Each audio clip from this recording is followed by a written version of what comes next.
Halo semuanya, selamat datang di analisis pasar kita hari ini. Kalau Anda lagi melihat portofolio dan merasa, waduh kok merah semua ya?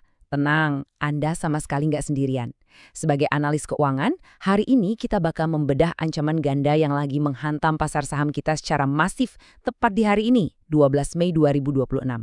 Ada pergeseran seismik yang lagi terjadi di luar sana, dan tugas kita sekarang adalah mengupas tuntas apa yang sebenarnya sedang menggerakkan pasar. Coba bayangkan angka ini. 11 miliar lembar saham. 11 miliar. Dan ingat, ini bukan total transaksi seharian loh. Ini terjadi cuma di 1 jam pertama pasar buka pagi ini. Dengan nilai yang tembus 4,1 triliun rupiah. Volume sebesar ini jelas jadi sinyal bahaya yang menyala terang. Investor lokal maupun asing lagi merespon sesuatu yang sangat besar. Dan mereka bergerak dengan tingkat urgensi yang tinggi banget. Nah, untuk memahami apa yang sebenarnya terjadi, ini agenda yang bakal kita bedah hari ini. Kita mulai dari cek realitas pasar, lalu masuk ke katalis rebalancing MSCI, risiko saham konsentrasi tinggi, dan ancaman arus modal keluar. Setelah itu, kita terbang ke AS buat membahas pergeseran kepemimpinan The Fed, dan terakhir ditutup dengan sentimen dan prospek investor. Oke, nggak perlu berlama-lama, kita langsung masuk ke bagian 1, cek realitas pasar. Realitasnya memang lagi agak pahit ya. IHSG kita nyungsep ke level 6.842, turun hampir 60 poin pagi ini. Padahal baru kemarin kita gagal bertahan di level psikologis 7.000, dan ternyata hari ini tren penurunannya berlanjut. Ini jelas bukan cuma koreksi teknikal biasa, teman-teman. Jadi, apa sebenarnya biang kerok di balik kepanikan domestik ini? Kita masuk ke bagian 2, katalis rebalancing MSCI. Lini masa ini benar-benar krusial untuk Anda perhatikan. Pengumuman dari MSCI itu keluarnya hari ini, 12 Mei, dan besok 13 Mei. Tapi eksekusi realnya baru efektif nanti saat penutupan pasar tanggal 29 Mei. Artinya apa? Ada jendela waktu sekitar 2 minggu di sini. Nah, di masa 2 minggu inilah spekulasi dan perombakan portofolio besar-besaran lagi marak-maraknya terjadi. Rebalancing kali ini cukup unik, yang membawa kita ke bagian 3, risiko saham konsentrasi tinggi. Kenapa unik? Karena untuk pertama kalinya MSCI pakai data dari otoritas kita. Jadi OJK dan BI itu memberikan semacam kartu kuning buat perusahaan tertentu yang masuk kategori konsentrasi kepemilikan tinggi atau high shareholding concentration. Kriterianya jelas banget, mulai dari pergerakan harga yang di luar nalar, porsi saham beredar di publik atau free float yang terlalu tipis, sampai valuasi yang udah melambung kelewat mahal. Nah, di layar ini Anda bisa lihat langsung siapa saja raksasa yang lagi disorot.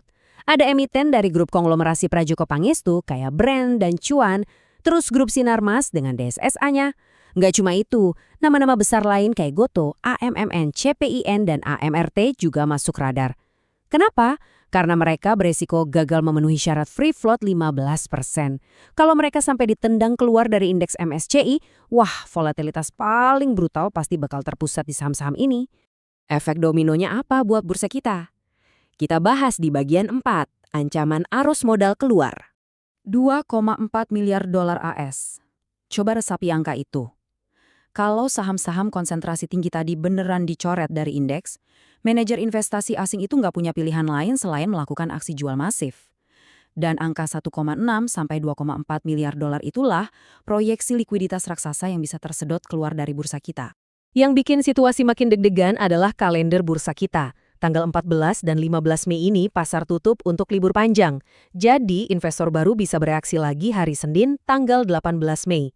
Ini yang memicu fenomena jual sekarang, pikir belakangan yang makin menekan harga hari ini.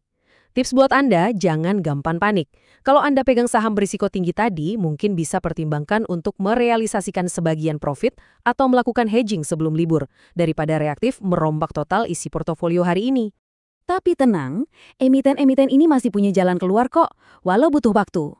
Biar tetap jadi emiten sehat dan dilirik institusi global, mereka diwajibkan mencapai free float publik sebesar 15%. Tenggat waktunya bervariasi, ada yang di Maret 2027, ada juga yang sampai Maret 2028, tergantung persentase mereka sekarang. Langkah konkret dari perusahaan-perusahaan inilah yang sekarang lagi ditunggu-tunggu banget sama investor. Oke, kita udah bahas faktor domestik. Sekarang kita beralih ke faktor makro global di bagian 5, pergeseran kepemimpinan The Fed AS. Kita sekarang lagi menyaksikan transisi kekuasaan yang efeknya bakal terasa ke seluruh dunia. Masa jabatan bos Bank Sentral AS, Jerome Powell, habis di tanggal 15 Mei ini. Posisinya diantisipasi bakal digantikan oleh Kevin Warsh, yang saat ini proses votingnya di Senat AS masih terus berjalan. Siapa yang duduk di kursi ini bakal sangat mendikte arah likuiditas global. Nah, Kevin Warsh ini karakternya cukup beda. Dia membawa pendekatan yang jauh lebih hawkish. Demi menekan inflasi AS, dia udah ngasih sinyal kuat bakal terus menahan suku bunga di level tinggi dan diproyeksikan bakal tetap independen meski menghadapi tekanan politik dari Presiden Trump. Buat pasar berkembang kayak Indonesia, suku bunga AS yang ditahan tinggi itu jelas bukan berita bagus, karena dolar bakal terus-terusan menguras modal dari bursa kita. Lalu, gimana reaksi pasar terhadap semua rentetan isu ini? Kita rangkum di bagian 6, sentimen dan prospek investor. Sebenarnya ada paradoks yang cukup unik di sini. Kalau kita lihat, indeks keyakinan konsumen domestik kita itu naik tipis ke level 123. Artinya, secara umum masyarakat masih optimis dengan pertumbuhan ekonomi makro kita. Tapi, dan ini tapi yang lumayan besar ya, kalau kita gali lebih dalam, ekspektasi masyarakat soal ketersediaan lapangan kerja dan pertumbuhan pendapatan pribadi itu justru lagi menurun di tengah ketidakpastian yang makin luas ini.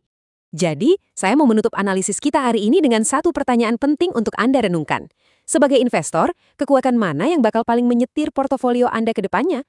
Apakah kepatuhan emiten-emiten raksasa kita terhadap aturan free float yang pada akhirnya menyelamatkan IHSG?